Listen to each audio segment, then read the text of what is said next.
Welcome everybody to the Wild State at Ars Electronica Festival 2020. We are extremely happy to have Lynn Hirschman Leeson with us here tonight or in the morning in San Francisco. She's joining us from San Francisco where she lives. She also lives in New York. Lynn is a very good old friend. We met 20 years ago, I think the first time in Monaco at an exhibition called Imagina. And I really remember that very vividly. Lynn has a very long career. She's one of my, I have to say, I'm very enthusiastic about Lynn. She's one of my most favorite artists in the media art field. And for over 50 years, she has practiced, her practice intermines the intersection of technology and the self. She's known for her groundbreaking contributions to media art, from AI to DNA programming, often also anticipating the impact of technology onto society.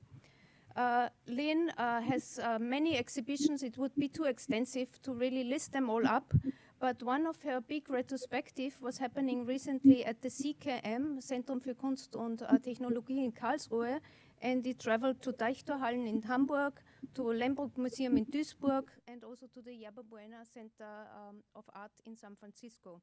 She had a lot of solo shows recently, and of course before too, in Madrid, in Berlin, Haus der elektronischen Künste in Basel, Modern Art of Oxford University in UK, San Francisco Museum of Modern Art, the Whitworth Art Gallery, Manchester, Whitney Museum of American Art, Whitechapel Gallery, London, and Glasgow International. So it's very, very extensive exhibition list. She's also a filmmaker and has been screening at Sundance Film Festival, Toronto Film Festival, and the Berlinale International Film Festival, among others. Lynn also received a lot of awards, including the VIA Art Fund Award, the SIGGRAPH Lifetime Achievement Award, the College Art Association Distinguished Feminist Award, the Golden Gate Persistence of Vision Award, and most recently, and we are super proud of that, also the Award of Distinction here at Ars Electronica 2020 in the category of Interactive Art Plus for her work Shadow Stalker, which she will introduce to us. So please welcome Lynn Hirschman, and we will, after a presentation that will be now streamed, we will also have a chance to ask direct questions to Lynn. So please use this opportunity. It's really a unique chance to engage with one of the most important female media artists I think there's out there right now. So thank you, Lynn. And thank you for inviting me. It's a pleasure to be here. I look forward to the questions afterwards as well and the discussion with you. Thank you, Lynn. So let's play now the talk that Lynn extra prepared for us. So this is also really a very unique opportunity where she gives us a lot of insight about her practice, her art practice, and how she is doing the works between drawing, sculpture, video, photography, interactive art, net-based work, transmutation, construction, and the idea of identity and cyborg. So let's enjoy the lecture.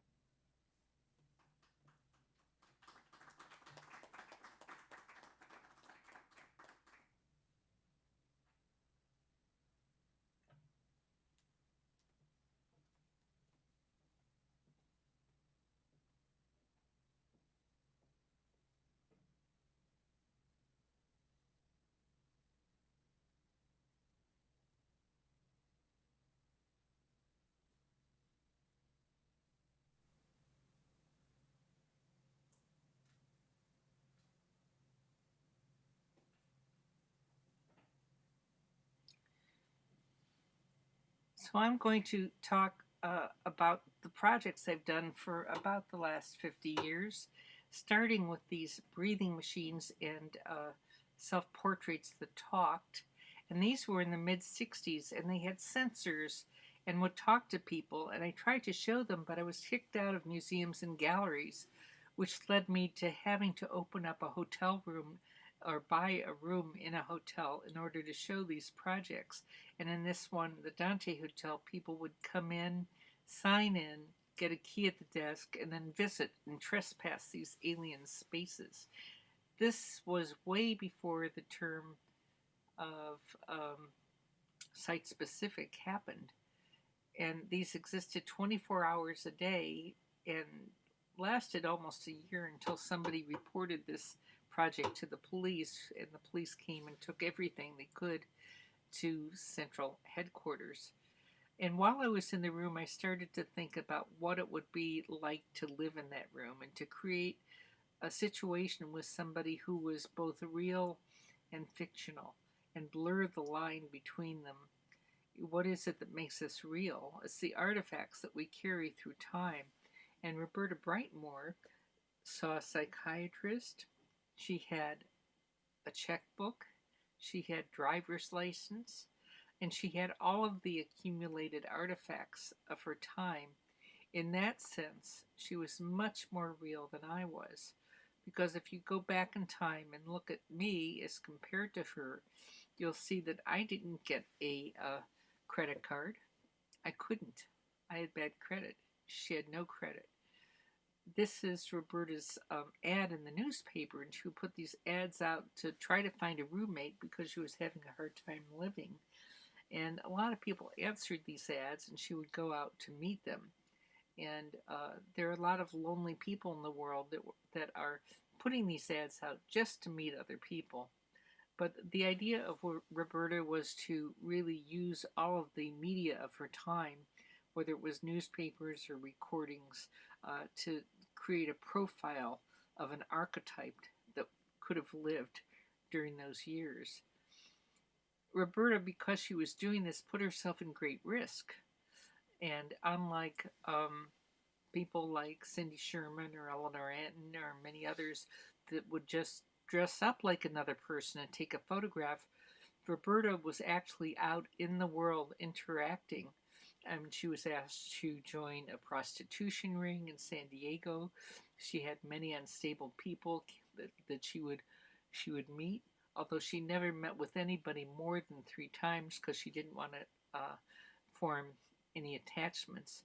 Eventually, she multiplied, and this is Roberta with 3 multiples of herself, and there was a look-alike contest at one point.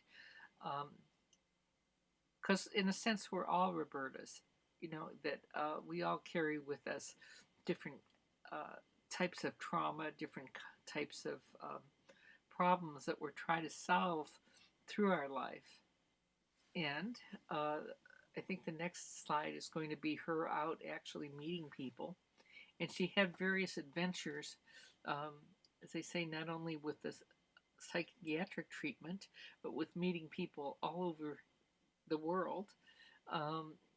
This is her meeting somebody at Union Square in San Francisco.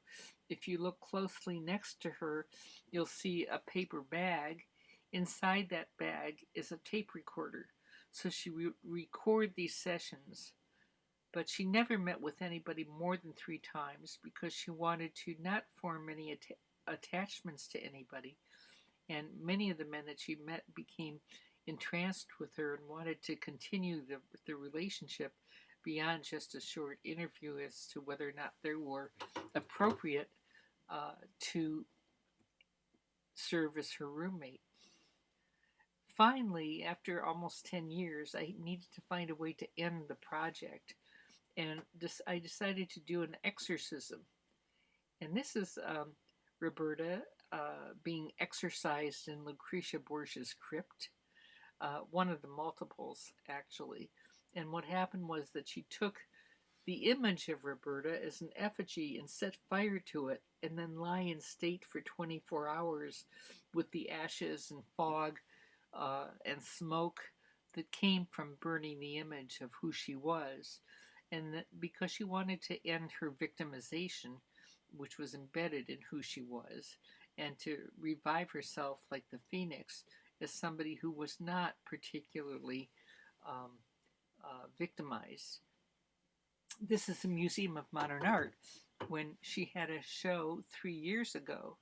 And you see here, there was a dancer who improved being Roberta, and she went to the museum just like she did at the ZKM, this dancer who became entranced with her and performed as her during the exhibition that took place about 40 some years after Roberta stopped being.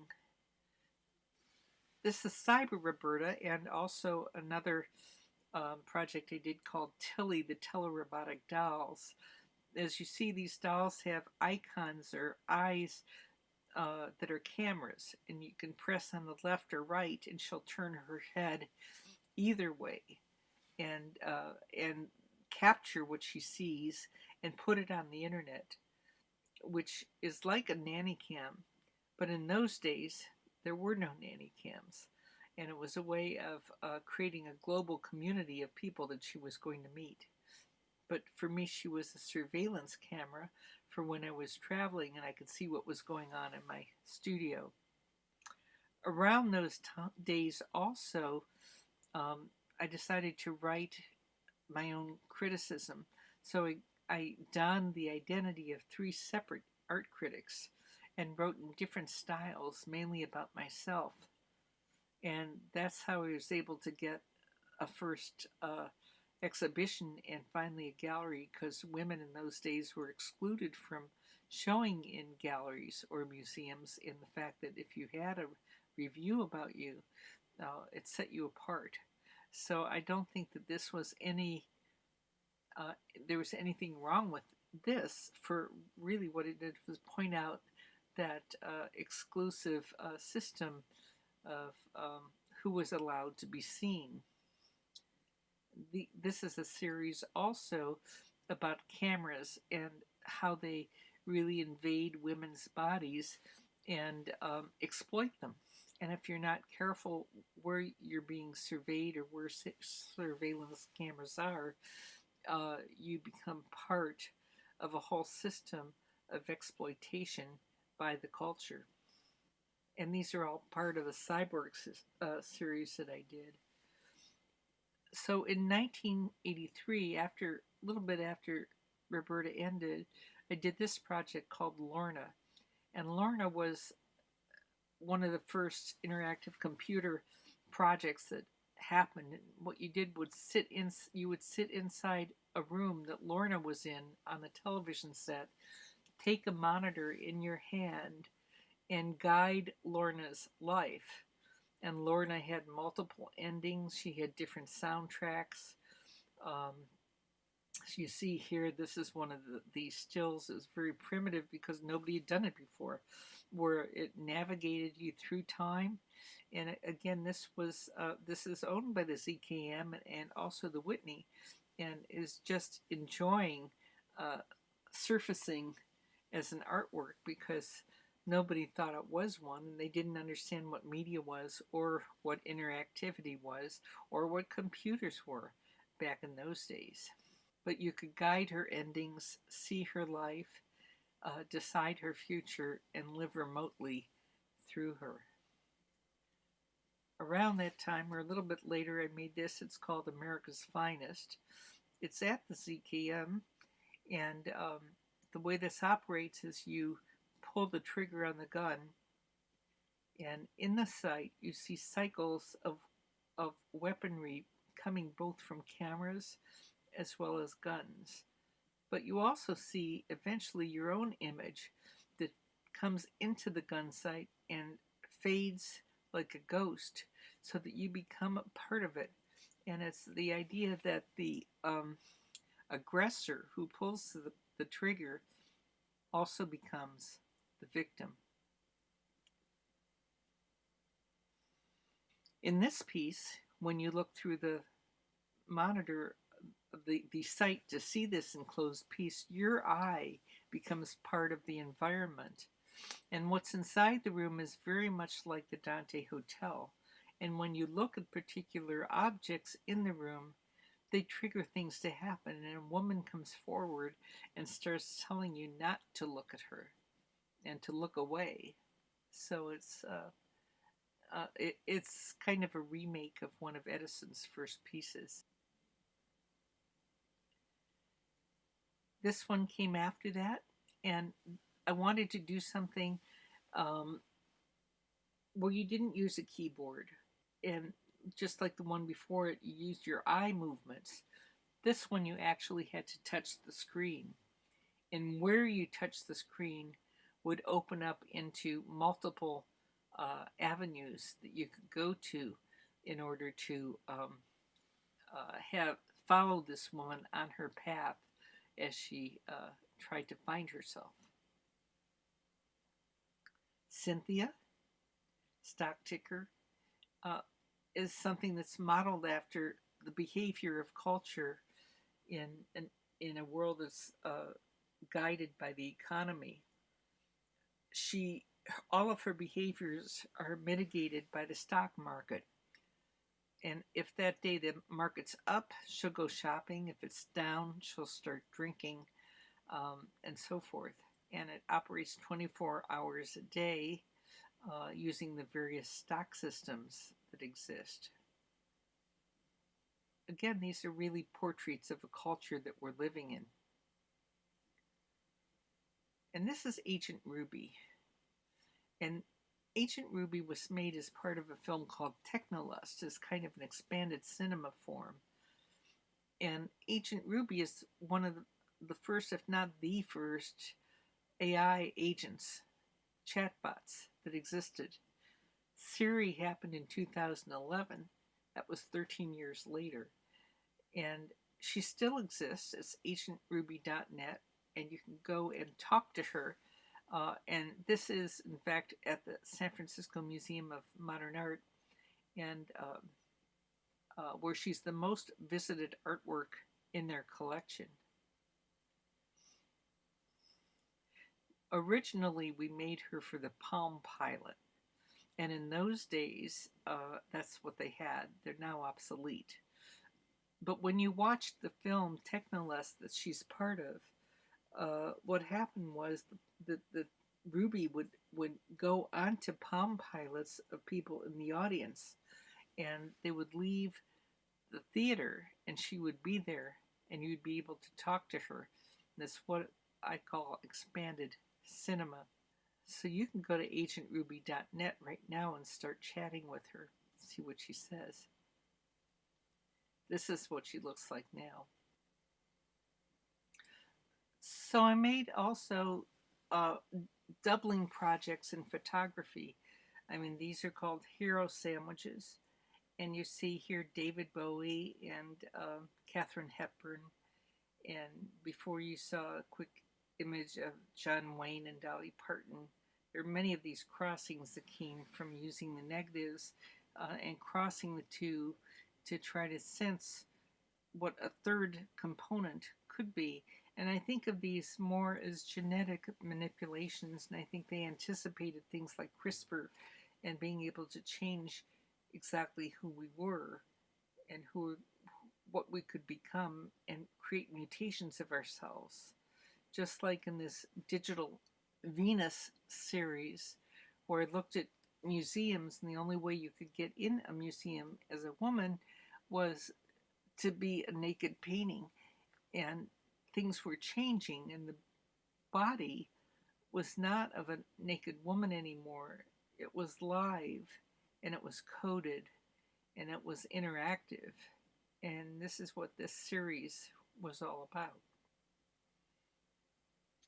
Then I did this film called Conceiving Ada. It's a feature film. I made it with virtual sets, which means that we shot the whole thing against a blue screen, and we used QuickTime movies as the sets because I couldn't afford to build an 18th century set.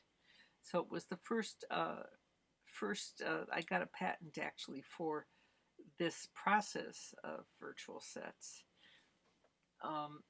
And again, it was about Ada Lovelace, who wrote the first computer program and was really unknown during her lifetime and had to wait until the present for people to know what she accomplished. And that was followed by Technolust. And Technolust has Tilda Swinton playing 4 parts. She plays the part of Rosetta Stone, a scientist, and her 3 self-replicating automatons who are dressed in the colors of RGB, because this was high definition video, which again was the first time that this had been used. to tell the story about the future and leaving the human planet and gaining intelligence. That was a little bit later, jumping here and there. Venus of the Anthropocene is has a headless mannequin at a vanity table, but instead of makeup, she has elements of what DNA is in our composite. And as you look at the mirror she's looking in, it's really a mirror that's guided by artificial intelligence that talks about who you are. You might remember the Dante Hotel. Well, I gave my my archive to Stanford, and we put it all online, and I wanted to have some sort of way of looking at it. So we created this system and put it all into Second Life. And this is the Roberta avatar watching me sign in to the Dante Hotel and then being guided through it. So it's very much like the original. But it's also about recycling ideas with the media that you have as time changes. Vertighost. I shot this at the original site that Vertigo was shot at. And it's really about doubling and tripling of identity, because you would go to the original bench that Kim Novak was at, and next to it would be something called a real fiction box. And what happened when you looked at the painting of Carlotta, which I got, Carlotta's eyes would capture you, and you would be put into this real fiction box in another part of the museum. So people in different parts of the museum would see visitors as they once were. In 2007, I started to think about genetics and how important it was. And this is the Infinity Engine, which became an 8-room genetics lab that was finally finished when it showed at the House of Electronic Arts in Basel in 2018. And you entered through this hallway where genetics labs that I had visited were projected on the wall. And each room was about different things. Some were bioprinting, some were about CRISPR. And in fact, right here you see wallpaper of some of the life forms that were invented that didn't exist before. And how do you maintain original life forms? And this has so many implications about who we are when so many mutations and hybrids are being produced. This also had a facial recognition system in it because they wanted to have a way of marking who went to it and what the cumulative demographic of people who went to it were, which we tried to track through this facial recognition system that would then create a composite of all the varying visitors that happened to go there. This is what the room was like. It showed the age, the mood. Now this you have an example of CRISPR use. This was done in 2011, and it says jellyfish that's been treated by CRISPR, but I mean it's a cat that has a jellyfish gene in it, and it was made originally to be able to track the AIDS virus. And there's been lots of great inventions that have happened through CRISPR and gene editing, even though there's a lot that we're sacrificing because of it. One of the rooms was about antibodies, and I was able to work with Novartis to make an antibody of myself. This is the Lynn Hirschman antibody. And I also made one for Roberta. The Roberta antibody actually became useful. Mine would bind with everything. Roberta's antibody would bind with nothing, and they had never had one that did that, so it's actually being used in research. During all these years, I was also making a little diary that actually was over 45 years in the making. And this is the way it was exhibited last year at the shed. And it kind of told my story, and I needed time to tell the story, 5 decades. And I think that's what a lot of this work is about, doing things over time, not immediately. And it's also about archiving. And what is an archive? Well, it seemed to me that DNA was a perfect archive because it had our whole history inside of it. This is me holding my antibody, and you see it's pretty much invisible. And I was also able to put all of the information that I had accumulated maybe for the last 30 years, including my films, including my diary, and change them at the molecular level so that they would be transformed, not just into an antibody, but into DNA itself. And I wouldn't have been able to do either of these projects before 2018. And I put them in what I call an infinity box, which was a mirror. On the left, you see the antibody. On the right is the DNA. And they're kind of a haiku of all the ideas that I've had these past 4 generations. But they were put in the room in back of a lab door. So it's kind of inspired not only by Duchamp, but also by Yves Klein and the spirituality of something that goes beyond you, that lives beyond you, and is something that you can't access, but you know is there.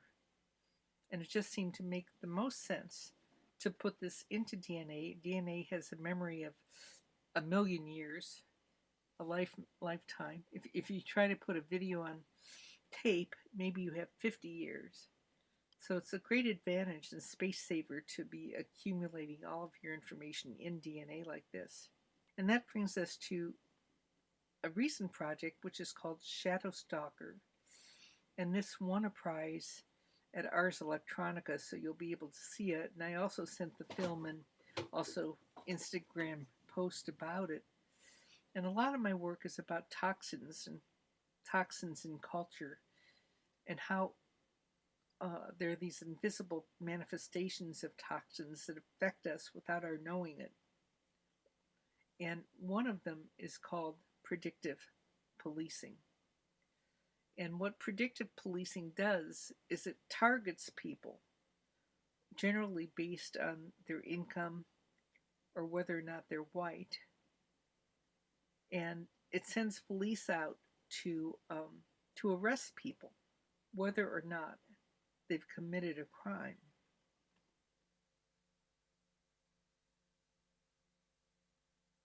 In 2010, an anthropology professor adapted his Pentagon-funded research for forecasting battlefield casualties in Iraq to predicting crime for American police departments.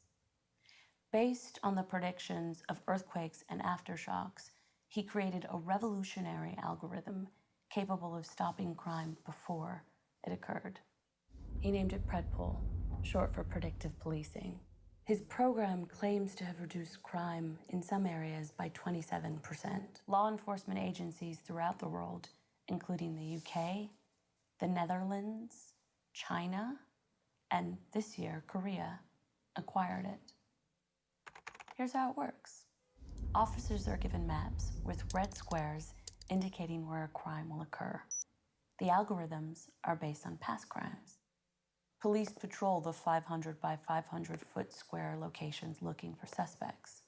Most often, they're in low-income districts. Shooting or arresting people inside of an invisible red square is one example of what Mimiu deemed algorithmic violence. The ubiquitous violence that an automated system inflicts on people that prevents their basic rights, like privacy, owning their profile, and not giving away their digital identity. But do these little red squares that are supposed to reflect our reality actually create it? It took 2 seconds to fatally shoot Tamir Rice, a 12-year-old black boy. Does Predpol also create programming based on the embodied metrics of a cultural history of bias? Does it promote racial profiling? Authorities have created a network of networks that uses AI, facial recognition, and machine learning to identify us based on the digital shadow that we give away for free. Predictive policing is not nuanced and often inaccurate. The multitasking red squares also score zip codes, email, and credit, and can determine whether you get a bank loan or a job. Harvested personal data has become monetized. Our digital profile has become a commodity. Coded evidence of who we are can be mined by data-driven gangsters who sell our personal information to the highest bidder. Last year, data surpassed oil in value to be the most valuable asset in the world. This puts all of us in danger of suffering toxic data spills like Equifax or the hack on corrupted elections. What about algorithmic mistakes? Faulty logic. Predictive behavior and algorithms can actually construct and alter real-life behavior. If a poor student can't get a loan because they are deemed, because of their zip code, to be too risky, that cuts them off from the education that could pull them out of poverty. The red square puts us inside of a coded prison. The red square has also been a place of revolution. We decide which we will become, prisoners or revolutionaries. Democracy is fragile. If you don't believe me, listen to the spirit of the deep web.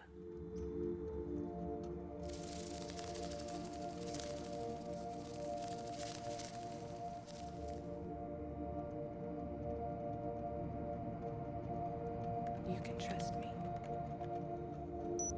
I'm here to guide you.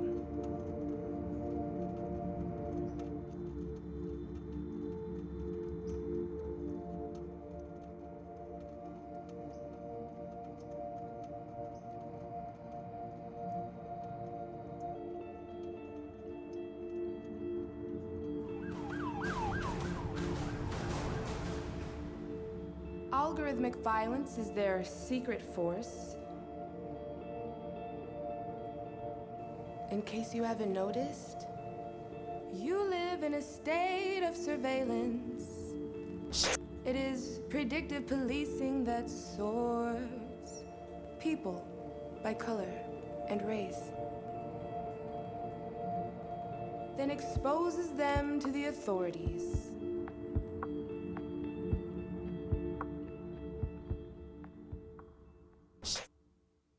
It is intimidation that unmasks what is invisible to the human eye.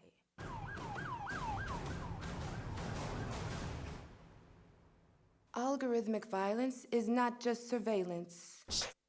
It's sniper terrorism. We're being watched, taking biometric data from us. We're being bullied into taking our picture in order to get our keys.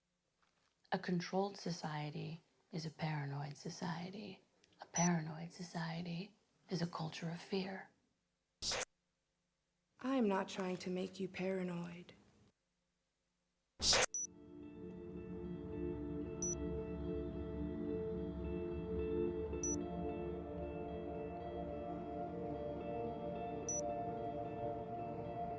Recognize their pernicious monitoring.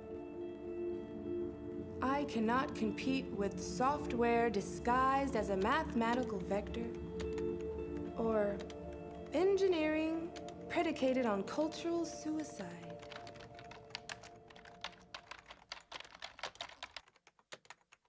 I am not an alien. I'm not malware. I make no profit from contamination. I have an indelible memory. Escape and delete false histories and biased predictions. Then you can unequivocally decontaminate and transform the evils of racism, the denial of civil society, the seepages of dignity, and finally, disinfect the future and build a place of unselfish solidarity and mutual respect. A place to dream of life beyond mere survival. Channel trauma into fuel. Transform suffering into purpose. Create prophecies of resistance. Reality is never stable. As a first step in reparations, pull a freeze frame as evidence from the camera in your previous blind spot and refuse programmed aggressions. Defy omens disguised as seductive suspensions of filtered light, even if you have to threaten a meltdown.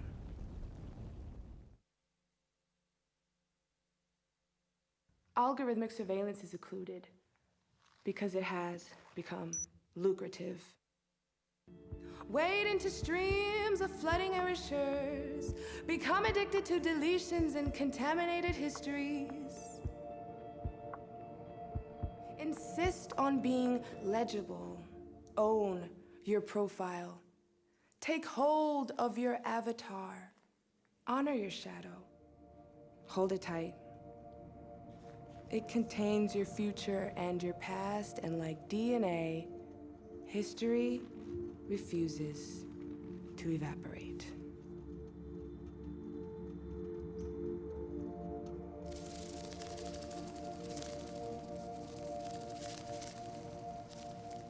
We have the right to our own identity and privacy. This is not on the horizon. This is already here.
When I was in high school, I put a drawing in a Xerox machine and it got stuck in the machine.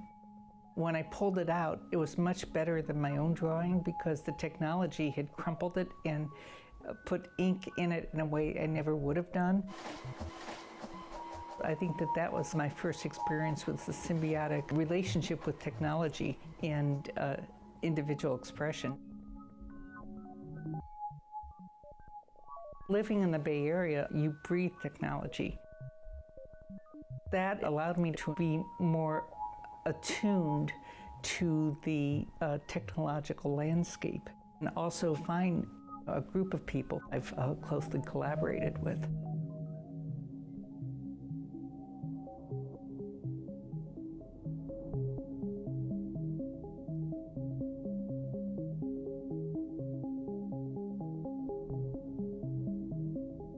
Stalker is an installation about secret surveillance.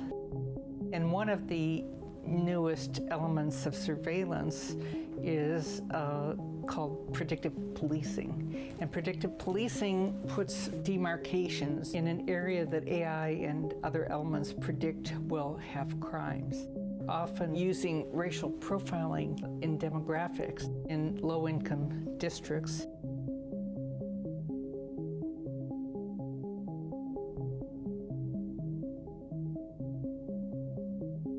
Lynn has a sketch and a concept. You interpret it, come up with some ideas, and then we talk about it, keep sort of iterating from there. This 3D spatial scanning camera scans the environment. It makes a shadow of you. Entering the installation, you're prompted to enter your email address. That email address is sent to a backend service that I've written that interfaces with third-party service to give me back a bunch of information about you. Names that you've gone by, your age, your date of birth, addresses, people that you may know. That data shows up as sort of this particle cloud of text, and that shows up in the background in your shadow. Your shadow that trails you is digital information often that you didn't know was out there. It kind of allows you to see all that you're being tracked by.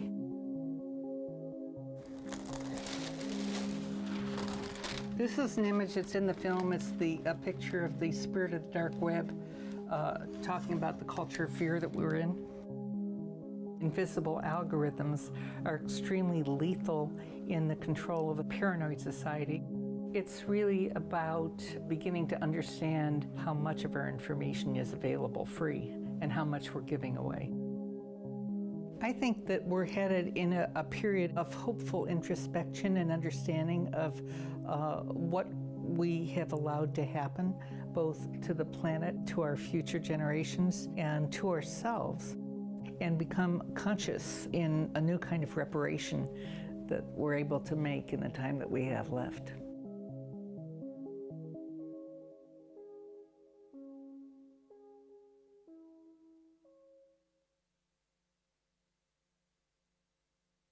And they can make a lot of mistakes with this also, because they could take your identity and give it to somebody else, and you could be carrying their debt or their limitations and not know it because it's so secret. And there's nothing you could do about it, no ways to find out about it, and all the police departments have it.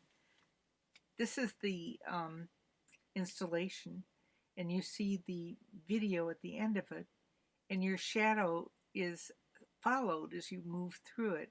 The way it operates is you put in your email, and just from that seemingly innocuous thing, all of the information that's on the internet about you accumulates and is data mined and goes into your shadow. And you stand in a red square and your image is captured, and that image of your shadow continues as you walk through the entire piece. This is a second installation of it. We aren't going to be showing the installation at ours this year because it's too complicated with COVID, but this is the way it's supposed to show. So as you walk through it, your shadow with all of your history and information follows you just as it does in your life. Here's me with the shadow trailing me, and about some of the ideas in the film about keeping your digital identity intact.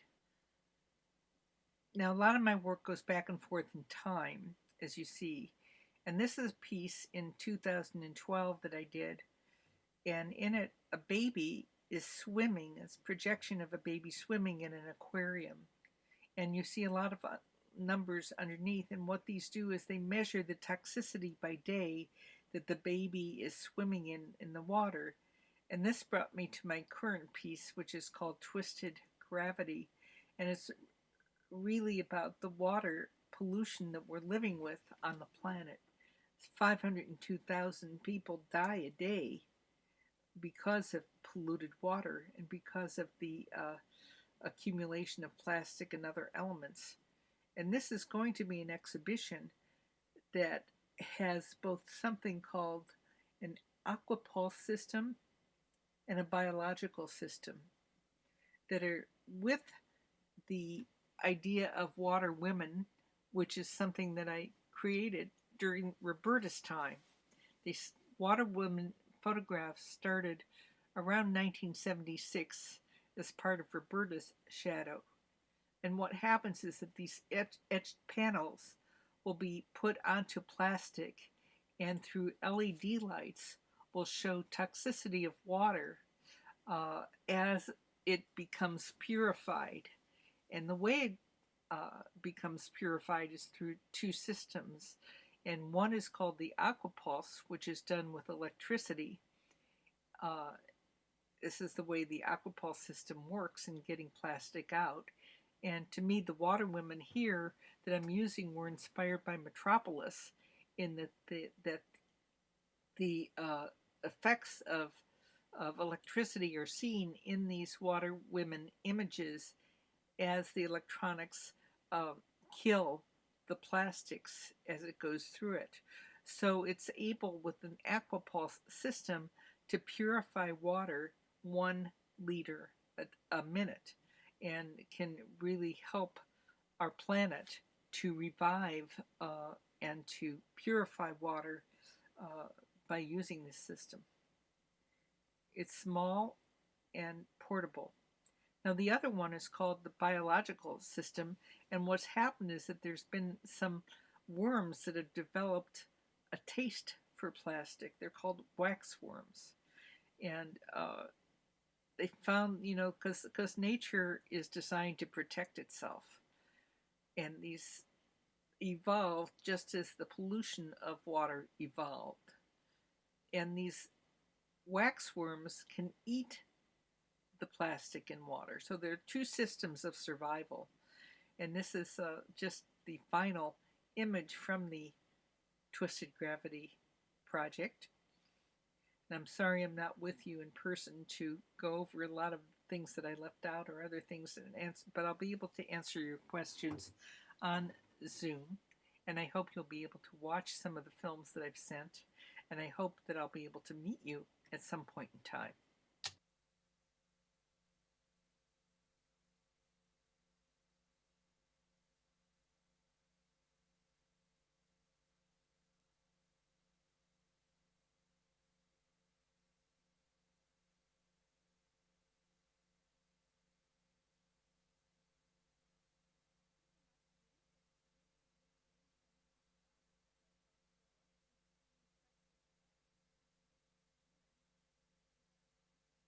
That you have been working with as an artist and also as an inventor. And one question that really already puzzled me for a long time is, how do you actually anticipate? You often use in your artwork technologies that later become even services or products, or anticipate a much later cultural but also sometimes economical use. Could you explain us, if I'm thinking, for example, about this Tilly, the robot that you have been doing very early on in the 80s or 90s, and later people invented nanny cams, or also you talked about Technolust, about the virtual sets. There you have even a patent for it, and recently you are using DNA to store data. How do you see this relationship of being an inventor and an artist at the same time, and anticipating technologies? Sorry, we can't hear you. Sorry, we can't hear you. Just a moment.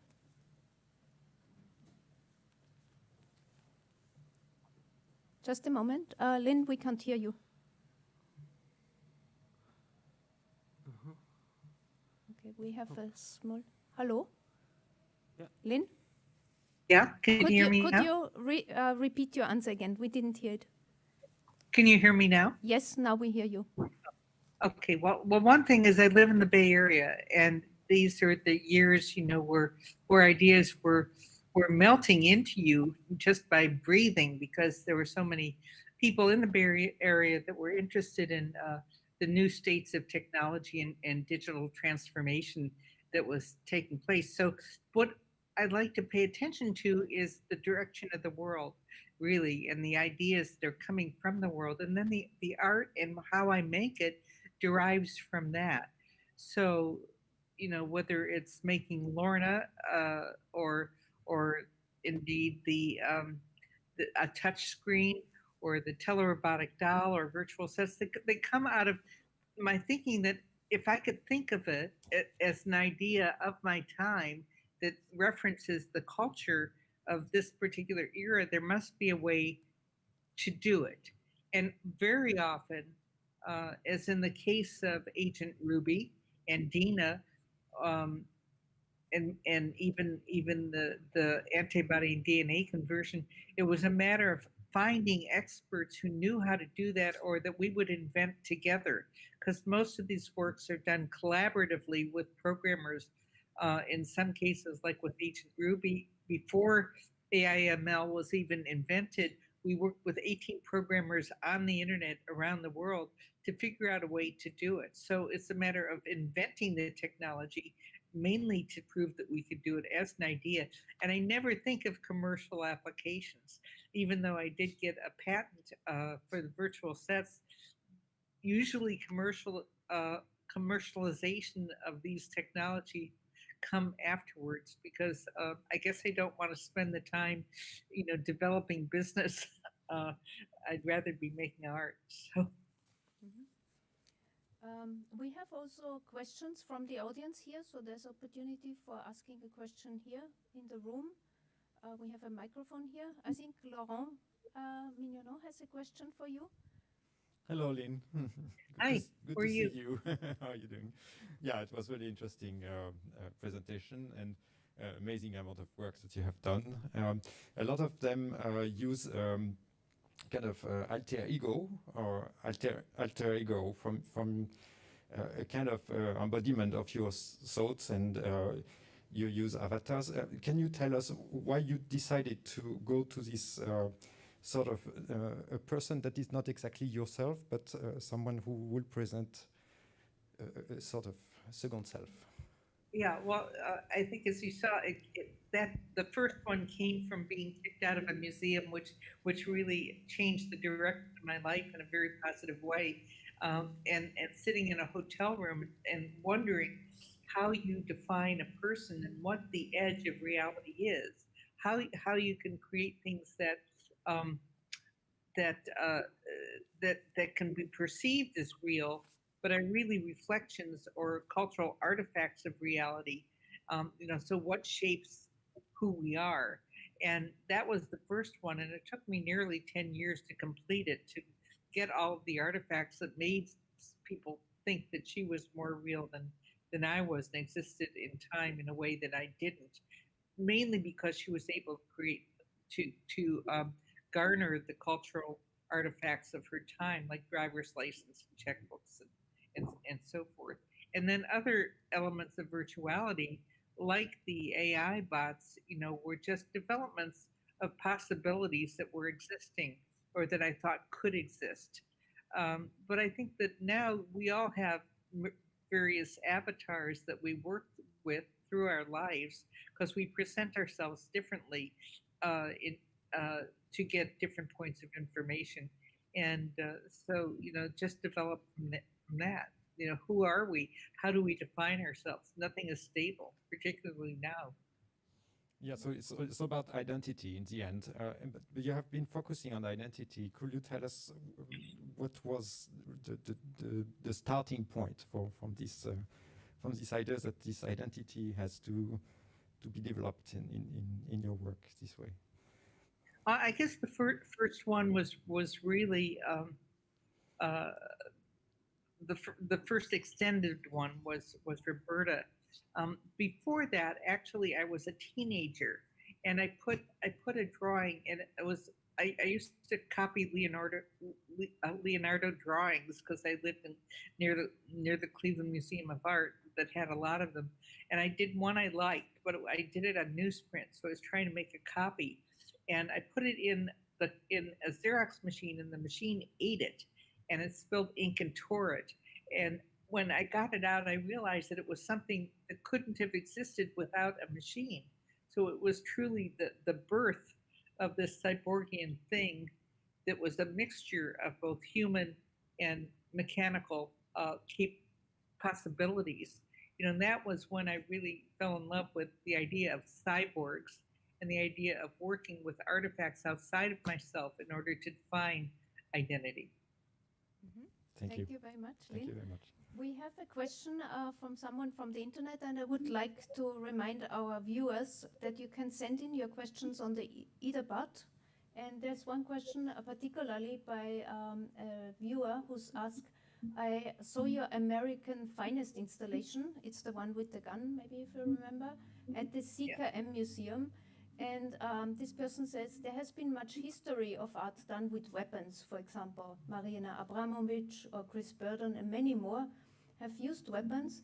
And this particular person here asks that to her or his knowledge, you are the first person to use a weapon in interactive art.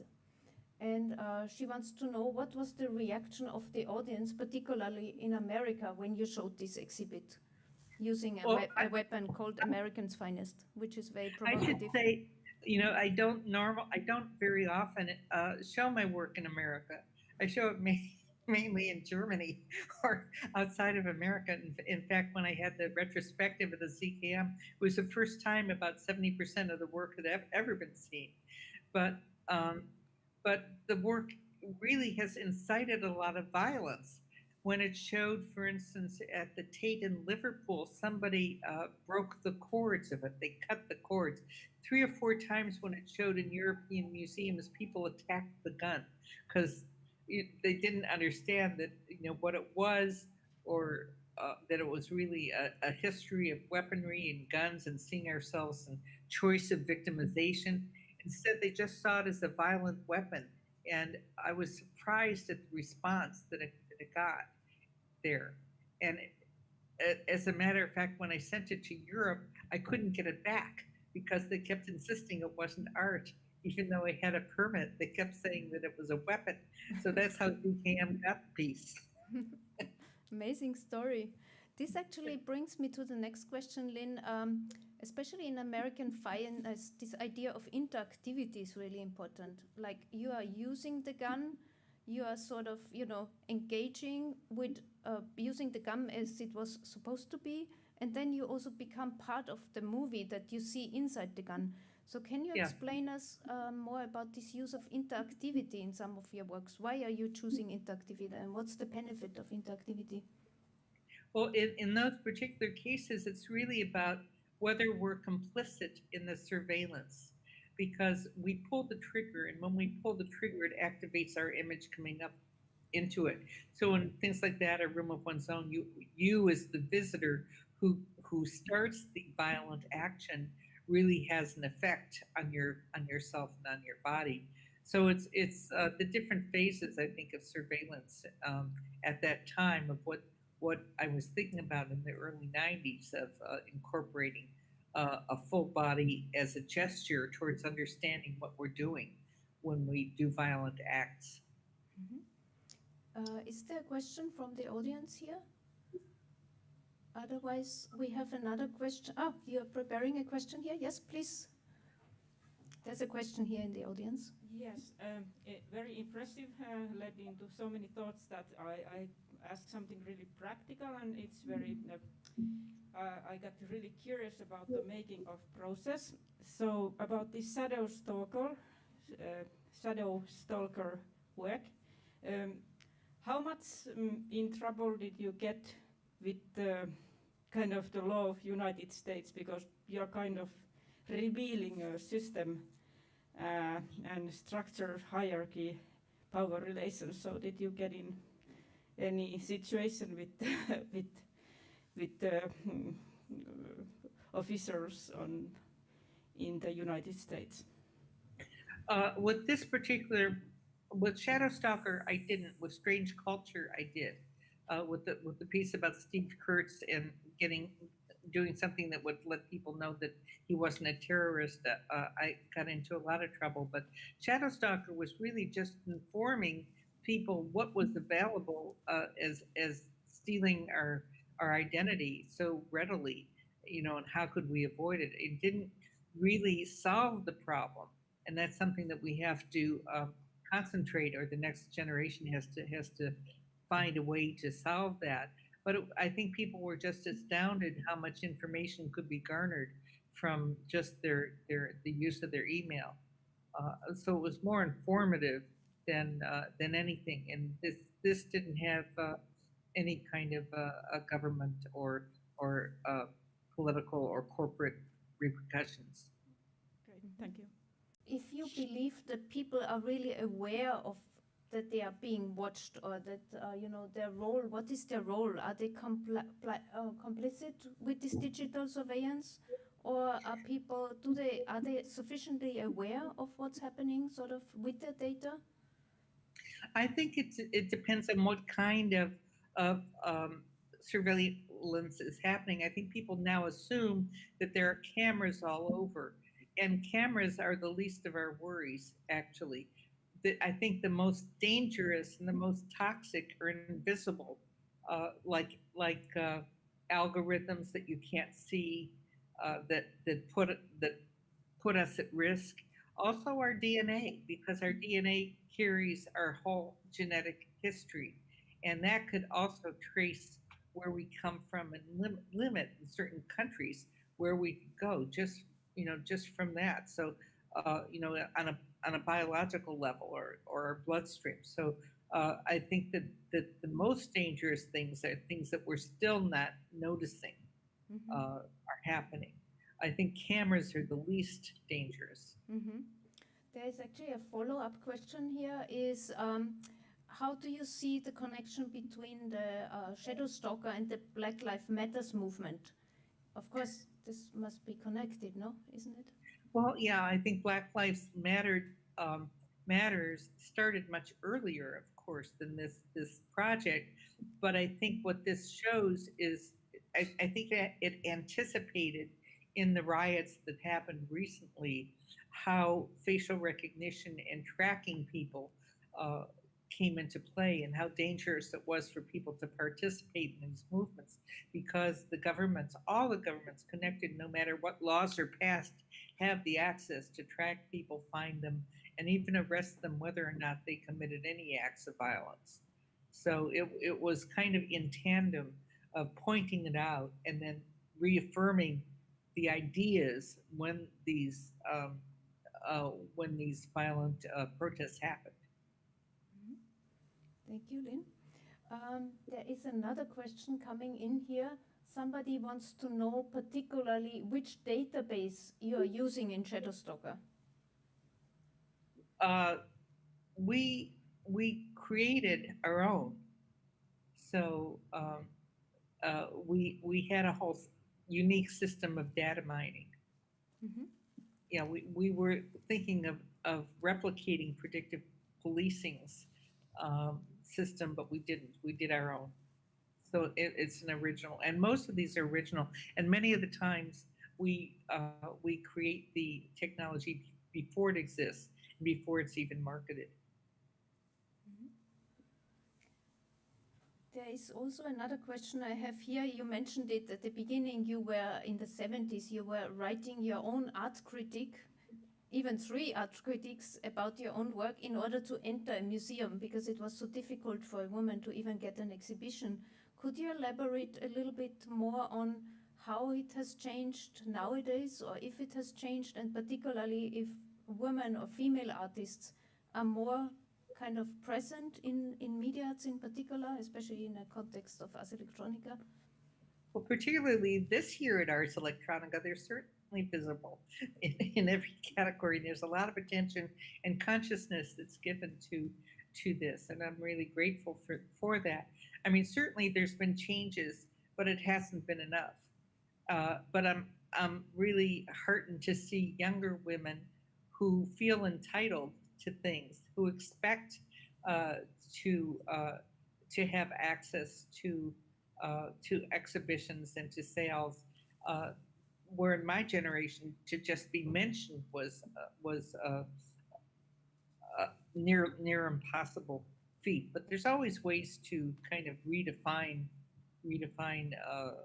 what the expectations were. I mean, it particularly in media, when you think about Ada Lovelace writing the first computer program, and Mary Shelley dealing with artificial intelligence, and Hedy Lamarr with spread spectrum technology, these were all female inventions, and none of the women benefited from having invented these. They were then taken over by corporate giants that exploited their ideas without the credit.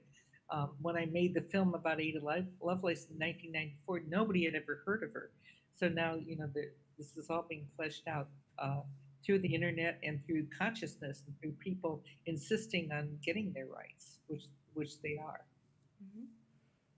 Thank you. The values aren't the same. I mean, women's work is much less valued, and we have to get the prices of women's work to increase on a par with men's. Mhm. This brings me to the next question. A lot of younger media artists are now talking about post-media art, and you know that media itself is sort of changing, and a lot of different materials are being used and formats, lots of different media. And it looks to me like your works have been always post-media, because you've been using film, you have been using photography, you've been using sculptures, objects, etc. Could you identify with the term post-media, or is this something that you would not find suitable? No, for sure, except that I don't like any kind of categories. You know, if I was put into a particular category of a woman artist or somebody that only does media, then it would limit the choices that I have. And I think that when you have ideas, you have to follow what's the best media for that particular idea to be seen in. And so, not having any kind of categories, even post media, I think is gives you more freedom. And I think that's what art is about: is using the language of your time in any media that you want. There is one more question, Lynn, thanks for your answer, by a user here who says, how do you see the difference? I don't know what exactly this person means by difference, but maybe difference in perception of your work between the US and Europe. I think you answered it already a little bit, but maybe you can elaborate more on this. Right. I think it's much more appreciated outside the United States. You know, not necessarily Europe, but mainly Europe and Asia and Canada, not in the United States for sure. And who knows why? But But I mean, your work is also very provocative. I mean, looking at the shadow stalker, of course, you're going right at the heart of, you know, where the problems lay. And you see also yourself as an artist, as someone who like points the finger towards the problematic zones, isn't it? Or could you explain us more of where do you see the role of artists, not just yourself, but maybe also for young media artists or artists who are just now practicing, where could they, you know, leave a mark on society, on culture in general? well, I think particularly now it's important for artists to work with ideas that help sustainability of the planet in different ways, and to collaborate with other people, and to work with scientists who I think are extraordinarily creative, to find ways that we could shift the system that they've inherited into one that has more options for creative living in the future, and to try to subvert the toxicity of their legacy that they have into one of a healthier way of living a creative and sustained life. Mm-hmm. Wow, I think that's a very nice ending statement. And I think there's a lot to be done for media artists or other artists or post-media artists or whatever the label is. And I really like your statement that you say these labels are not that useful. So I think that's very good, especially also in the context of Ars Electronica and here being particularly here at an art university in Linz, where we have a lot of different departments. And one of the nice movements is that we see all these different departments are more and more coming together, because the term media, I think, is also changing its meaning. Yeah, it's limiting also. Mm-hmm. So thanks so much, Lynn, for being here with us. It has been a very, very nice opportunity for us to get to know more detail about your work, and I hope that at one point you can really travel here to Linz and be physically back with us. And I hope so. Thank you so much for inviting me. It's been a pleasure to work with you and your team, and I hope to get there maybe next year. Next year, yes, we hope so very strongly. So thanks very much, Lynn, and a big thank you to you, and applause. And have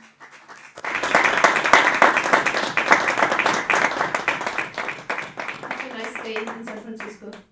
Bye-bye. You too.